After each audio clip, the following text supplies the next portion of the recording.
Bonjour, je suis Catherine Barlois, coach en bilan de compétences pour Blue Midlife.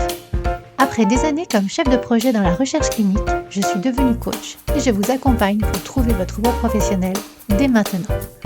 Bienvenue dans ce podcast où je partage avec vous, seul ou avec mes invités, des conseils, des expériences, du coaching dans la bonne humeur. Alors, on est parti pour l'épisode du jour. Bonjour à tous et bienvenue dans l'épisode numéro 114, partie 2 du podcast Blue Mid Voice sur le thème du bilan de compétences et autour du sujet du jour, aidant oui, mais pas victime.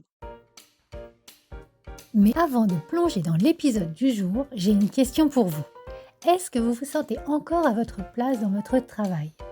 Si la réponse est pas vraiment, ou si vous avez cette impression de tourner en rond sans trop savoir ce que vous pourriez faire d'autre, si vous rêvez secrètement de tout envoyer balader pour vous sentir alignée, utile et heureuse d'aller bosser le matin, alors j'ai quelque chose pour vous. Je propose des bilans de compétences pas comme les autres et du coaching pro avec structure, profondeur, mais surtout dans la bonne humeur. Résultat, vous vous connaissez mieux, vous reprenez confiance en vous, vous retrouvez du sens et vous construisez un projet pro qui vous ressemble vraiment. Et si vous ne savez pas par où commencer, le plus simple, c'est d'en parler ensemble. Vous trouverez toutes les informations et un lien pour me contacter dans la description de ce podcast. Et maintenant, place à l'épisode du jour. Je vous souhaite une belle écoute.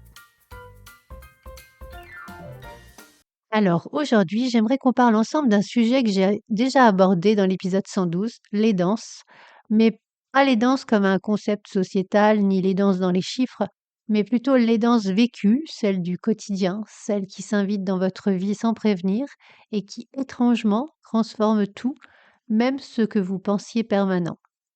Souvent, les danses n'arrivent pas doucement. Elles s'infiltrent d'abord dans les interstices, dans un rendez-vous médical ponctuel, une surveillance au cas où, un coup de fil le soir. Et puis, sans que vous sachiez vraiment quand ça s'est produit, elle devient un pilier de votre organisation. Votre temps se rétrécit, vos journées s'étirent, vos priorités s'effacent ou se réordonnent, et vous vous retrouvez à porter beaucoup plus que vous auriez imaginé. Parce que vous aimez cette personne, parce que c'est normal, parce que vous ne pouvez pas faire autrement. Mais la vérité, c'est que devenir aidant, même avec tout l'amour du monde, ça peut faire basculer une vie professionnelle. On se met à jongler, à tenir à bout de bras un équilibre fragile, à renoncer à des opportunités, à se dire c'est pas grave, ça attendra. On s'adapte encore et encore, jusqu'au jour où on ne se reconnaît plus totalement. C'est là qu'une idée sournoise peut prendre racine, celle que vous n'avez plus le choix, celle que vous devez vous sacrifier pour tenir votre rôle, celle que votre vie est maintenant guidée par l'obligation et non plus par la décision. Et c'est précisément ici que je voudrais vous dire quelque chose d'essentiel. Être aidant ne fait pas de vous une victime. Alors vous vivez certes une situation exigeante, parfois éprouvante, oui. Vous traversez une période où vous avez l'impression d'être écartelé entre vos responsabilités, vos émotions, vos envies et ce que vous pouvez penser devoir faire, c'est vrai. Mais cela ne vous enlève pas votre pouvoir d'agir. Cela ne vous retire pas votre capacité à vous transformer, à décider, à retrouver une direction qui vous ressemble. Ce n'est pas parce que les danses vous est tombées dessus que vous devez tomber avec. Très souvent, les personnes que j'accompagne en bilan de compétences arrivent avec ce sentiment contradictoire. Elles veulent continuer à soutenir leurs proches et en même temps, elles sentent qu'elles s'éloignent d'elles-mêmes. Elles n'osent pas le dire à voix haute parce qu'elles ont peur que ce soit mal perçu, que ce soit égoïste, déplacé. Et pourtant, cette envie de retrouver un espace pour soi, c'est pas un caprice, hein. C'est une question de survie émotionnelle. C'est un besoin fondamental. Et là où le bilan de compétences intervient, c'est précisément sur ce point.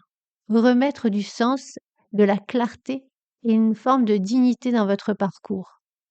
Pas une dignité sociale, celle-là vous l'avez déjà à travers votre rôle d'aidant. Non, une dignité personnelle, celle qui dit ma vie aussi compte, mes besoins aussi comptent et mes aspirations aussi méritent d'exister. Quand on commence un bilan dans ce contexte, eh bien, il y a quelque chose de très beau qui se produit. Au début, il y a souvent une sorte de pudeur, une difficulté à imaginer un avenir qui ne serait pas défini uniquement par les contraintes. Et puis peu à peu, en revisitant vos forces, votre histoire, vos valeurs, vos talents, votre manière unique d'être au monde, eh bien, il y a un mouvement qui renaît de l'intérieur. et vous réalisez que vous n'êtes pas diminué par votre situation. Vous êtes transformé. Vous êtes plus lucide, plus ajusté, plus empathique, plus solide que vous ne le croyez. Le bilan, il permet de mettre des mots sur ce que vous vivez, mais surtout, il vous permet de reprendre votre trajectoire en main, de redéfinir ce qui est négociable et bien sûr ce qui ne l'est pas, d'imaginer un poste, une organisation, une évolution professionnelle compatible avec votre rôle d'aidant, sans vous dissoudre dans ce rôle d'ailleurs. Ça vous permet de retrouver ainsi une liberté intérieure, même si extérieurement tout n'est pas simple. En réalité, ce n'est pas les danses qui vous bloquent, c'est la croyance que vous ne pouvez plus décider de rien. Et c'est là que le bilan ouvre un espace incroyable.